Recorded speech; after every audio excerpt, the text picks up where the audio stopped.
शबे विसाल है गुल कर दो इन चरागों को, खुशी की बज़्म में क्या काम जलने वालों का। नमस्कार, मैं हूं राजीव और आप देख रहे हैं घूमता हुआ आईना।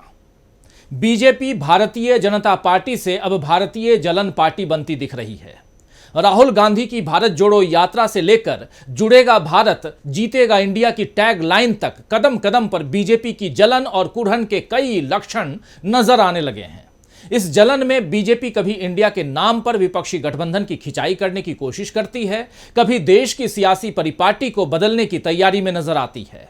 अभी संसद के विशेष सत्र का जो नया दांव बीजेपी ने चला है, उससे बीजेपी की बदहवासी पूरी तरह जाहिर हो रही है। मोदी और शाह सबके चेहरों से सत्ता का गुरूर उतर गया है और अब वहां एक चिंता दिखाई देने लगी है कि किस तरह अगली बार भी सत्ता में बीजेपी आ जाए। आप गौर कीजिए दोस्तों कि अब तक जितनी बार भी चुनावों की बात देश में होती थी, हर बार इस साल के आखिरी में होने वाले 5 राज्यों के विधानसभा चुनाव और फिर अगले साल अप्रैल तक लोकसभा चुनाव की ही बात होती थी। लेकिन अब सियासत में नई उलझन बीजेपी ने बढ़ा दी है। अब अगले साल यानी कि अगले लोकसभा चुनाव के लिए 2024 का चुनाव कहना सही होगा या नहीं होगा, कुछ नहीं कहा जा सकता है, क्योंकि देश में एक बार फिर वन नेशन वन इलेक्शन की सुगबुगाहट शुरू हो गई है।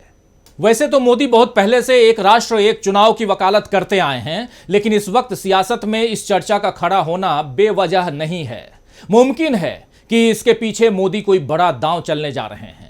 मोदी की इन चालों से ही समझ आता है कि बीजेपी भी भीतर खाने ये मान चुकी है कि अब लोकसभा में पहले की तरह आसानी से वो चुनाव नहीं जीत सकती है और फिर से सत्ता में लौटने के लिए उसे जुगाड़ या जोड़ तोड़ करनी ही पड़ेगी। राहुल गांधी तो पहले ही ऐलान कर चुके हैं कि 2024 के चुनाव में विपक्ष बीजेपी को हराने वाला है। मगर अब बड़ा सवाल यही खड़ा हो चुका है कि विपक्ष बीजेपी को 2023 में ही हरा देगा या 2024 में यह कारनामा पूरा होगा। ऐसा मैं यहां इसलिए कह रहा हूं क्योंकि 2004 में भी बीजेपी ने इसी उम्मीद के साथ समय से पहले चुनाव करवाए थे ताकि उसे फिर से राज करने का मौका मिले। उस समय अटल बिहारी वाजपेयी की सरकार थी, लेकिन सोनिया गांधी के नेतृत्व में बने विपक्षी गठबंधन यानी यूपीए ने सारी बाजी पलट दी थी।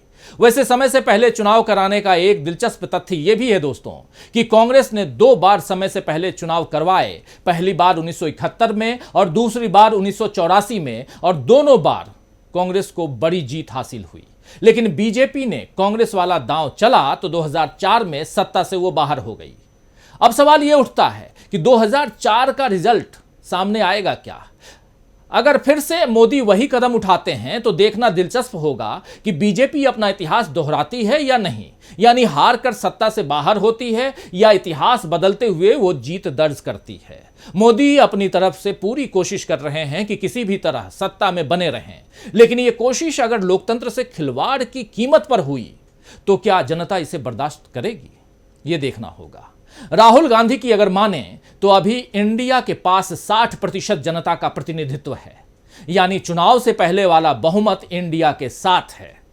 तो क्या बीजेपी इस बहुमत को पलट पाएगी? ये इस वक्त का बड़ा सवाल है, आज की तारीख का सबसे बड़ा सवाल है। इसके साथ कुछ और सवाल भी हैं दोस्तों, जैसे इंडिया की बैठक के वक्त ही मोदी ने संसद के विशेष सत्र की घोषणा क्यों की?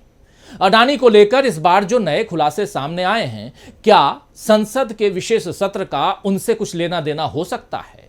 आखिर ऐसा कौन सा राज है जिससे संसद के विशेष सत्र में पर्दा उठाया जाएगा? अगर सरकार ने स्पेशल सेशन बुलाया है तो उसे पता भी होगा कि इसका एजेंडा क्या होने वाला है। तो फिर मोदी लुका छिपी वाला खेल क्यों खेल रहे हैं?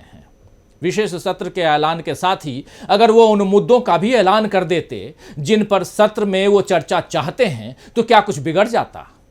आखिर किस बात से डरे हुए हैं मोदी जी? तो आइए दोस्तों, आज आईने की नजर से पड़ताल करेंगे कि मोदी के डरने की क्या वजह है और यह भी समझेंगे कि राहुल ने देश की साख को दांव पर लगाने का जो बड़ा इल्जाम मोदी जी पर लगाया है, क्या उसे मोदी गलत साबित नहीं कर पाएंगे। लेकिन पहले सुनते हैं राहुल गांधी की ये बाइट। हिंदुस्तान का रेप्यूटेशन लाइन पे है। G20 हो रहा है, हम कहते हैं कि यहां पे लेवल प्लेइंग फील्ड है, हिंदुस्तान ट्रांसपेरेंट है, यहां पे भ्रष्टाचार नहीं है, और उन सबके सामने जब वो यहां आ रहे हैं उनके सामने ये उदाहरण है। $1 बिलियन यहां से जा रहा है, स्टॉक प्राइस इन्फ्लेट की जा रही है, इंफ्रास्ट्रक्चर और एसेट्स खरीदे जा रहे हैं। जिसने इन्वेस्टिगेशन किया उसको अदानी जी ने मतलब अपनी कंपनी में नौकरी दे दी। तो ये हिंदुस्तान की इमेज को डैमेज कर रहा है, और इसीलिए प्रधानमंत्री को एकदम एक्शन लेना चाहिए और कहना चाहिए कि हां, हम जेपीसी लागू करेंगे, जेपीसी इसको इन्वेस्टिगेट करेगी और फुल स्केल इन्वेस्टिगेशन होगा अदानी जी का। Thank you. तो सुना आपने दोस्तों कि राहुल गांधी देश की साख को लेकर अपनी चिंता जता रहे हैं, और ये चिंता जो है वाजिब भी है, क्योंकि देश में G20 का आयोजन हो रहा है। पूरी दुनिया की निगाहें भारत पर हैं कि यहां से वैश्विक राजनीति के लिए कौन सा नया संदेश निकलता है। लेकिन इस बीच अदानी को लेकर नए खुलासे सामने आते हैं। अभी हिंडनबर्ग ने जो आरोप लगाए थे उनका ही हिसाब किताब अभी होना बाकी है, और अब ये नए आरोप फिर से लग गए हैं अदानी के ऊपर। ऐसे में दुनिया में भारत के बारे में यही धारणा बनेगी कि यहां पारदर्शिता यानी ट्रांसपेरेंसी के साथ सरकार काम नहीं कर रही है। आप सोचिए कि दुनिया में किस तरह की छवि भारत की बन रही है। ऐसे माहौल में मोदी सरकार की पहली चिंता भी वही होनी चाहिए जो राहुल गांधी की है, यानी आर्थिक गड़बड़ी के जो भी आरोप किसी उद्योगपति पर लगे हैं उसकी जांच करवाई जाए। लेकिन मोदी सरकार तो इस दांव पेच में लगी हुई है कि किस तरह चुनाव के माहौल में बीजेपी को मजबूत किया जाए। संसद का विशेष सत्र इसी दांव पेच में बुलाया गया लगता है। जरा देखिए इस रिपोर्ट को। अदानी मामले में भ्रष्टाचार का जिन्न एक बार फिर बोतल से बाहर आ गया है। मोदी जानते हैं कि इस जिन्न को आसानी से भीतर नहीं किया जा सकता और चुनाव में इसका गंभीर असर हो सकता है। इसीलिए इससे ध्यान भटकाने के लिए वन नेशन वन इलेक्शन का शिगुफा फिर छेड़ दिया गया है। मोदी सरकार ने एक कमेटी भी आनन फानन में बना दी और पूर्व राष्ट्रपति रामनाथ कोविंद को इसका अध्यक्ष बनाया गया है। देश के संवैधानिक इतिहास में यह पहली बार है जब भूतपूर्व राष्ट्रपति को फिर से सक्रिय राजनीति का हिस्सा किसी न किसी रूप में बनाया गया है। वैसे भी मोदी सरकार रिटायर्ड लोगों के कार्यकाल को बढ़ाकर अपना मतलब साधने की उस्ताद है। चाहे सुप्रीम कोर्ट नाराजगी जताए या विपक्ष सवाल उठाए, लेकिन मोदी करते मन की ही हैं। One nation one election Modi के प्रिय मुद्दों में से एक रहा है। 2014 के घोषणा पत्र में इसे बीजेपी ने जगह दी थी, लेकिन अगले लोकसभा चुनाव से पहले इसे फिर उठाया जा रहा है। वैसे 1967 तक देश में लोकसभा और विधानसभा चुनाव एक साथ ही होते थे, लेकिन 1968 और 69 में कुछ विधानसभाएं भंग हुईं। फिर 1971 में लोकसभा भी भंग होकर पहले चुनाव करवाए गए। फिर विधानसभा और लोकसभा के चुनाव 5 साल के अंतराल पर ही होते रहे। मोदी बार बार एक साथ चुनाव कराए जाने का मुद्दा उठाते रहे और 2015 में संसद की स्थायी समिति ने यह प्रस्ताव भी दिया कि कुछ राज्यों में विधानसभा चुनाव रोककर उन्हें लोकसभा चुनाव के साथ कराया जाए और फिर बाकी राज्यों में लोकसभा की मध्यावधि में चुनाव हो, यानी 2 चरणों में पूरे देश में सारे चुनाव हो जाएं। इसके बाद 2018 में लॉ कमीशन ने इस पर रिपोर्ट भी बनाई, लेकिन बताया कि संविधान के 83, 85, 172, 174 और 356 कम से कम इन 5 आर्टिकल्स में संशोधन के बाद ही ऐसा कुछ संभव हो पाएगा। तो कुल मिलाकर पूरे देश में एक साथ चुनाव कराए जाने की मंशा तो मोदी जी की पहले से ही थी, लेकिन इसका ताल्लुक केवल चुनाव से ही नहीं है, बल्कि मोदी इसके जरिए शायद भारत की संघीय व्यवस्था को बदलने की नीयत रखते हैं। एक राष्ट्र एक चुनाव अगर अमल में आ गया तो भारत को अमेरिकी लोकतंत्र की तर्ज पर राष्ट्रपति प्रणाली यानी प्रेसिडेंशियल फॉर्म में ले जाने की शुरुआत हो जाएगी।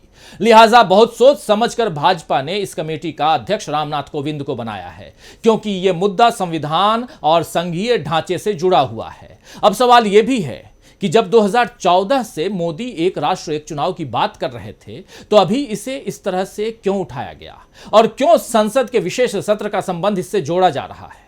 तो इस सवाल के तार इंडिया की मुंबई बैठक और चुनाव के पहले आ रहे सर्वे के जरिए तलाशे जा सकते हैं। जरा इस सर्वे और इस ओपिनियन को देखिए।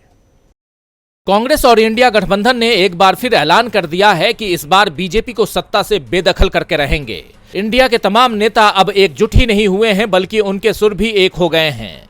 सभी ये कह रहे हैं कि देश को बचाना है और संविधान को बचाना है तो बीजेपी को हराना पड़ेगा और इसके लिए हम सब मिलकर मेहनत करेंगे। राहुल गांधी का ऐलान आप सुन ही चुके हैं। लालू प्रसाद यादव ने भी अपने भाषण में यही बात कही है। आइए जरा पहले राहुल गांधी को सुन लेते हैं। राहुल गांधी ने जो बातें कही वो इस प्रकार हैं। स्टेज पे जो नेता हैं, जो पार्टीज हैं, वो हिंदुस्तान के 60% लोगों को रिप्रेजेंट करती हैं और अगर हम एक साथ मिलके चुनाव लड़ेंगे तो बीजेपी चुनाव जीत ही नहीं सकती है। और मुंबई के इसी मंच से लालू प्रसाद यादव ने भी यही बात कही है। इंडिया को ये संघ है, हम लोग जिताएंगे और मोदी को हटाएंगे और देश को बचाएंगे।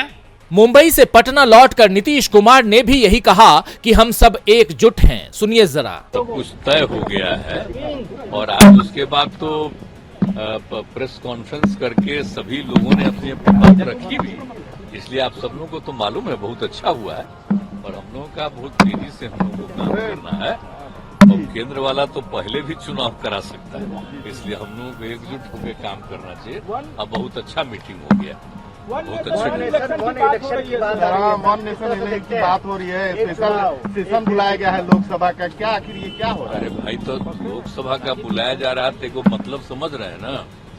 लोकसभा का बुलाने के बाद का मतलब है कि जल्दी चुनाव कराने के चक्कर में आपकी मंशा में आप जो संकेत दिए थे वो तो लग रहा है कि वही तो बता ही रहे हैं।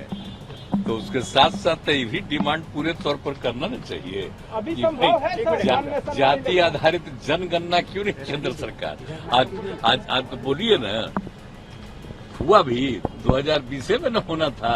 जाति आधारित नहीं करता, अलग बात है, लेकिन आप सुन लीजिए, सोच लीजिए, नहीं न किया है, हो गया 3 साल एक्स्ट्रा हो गया।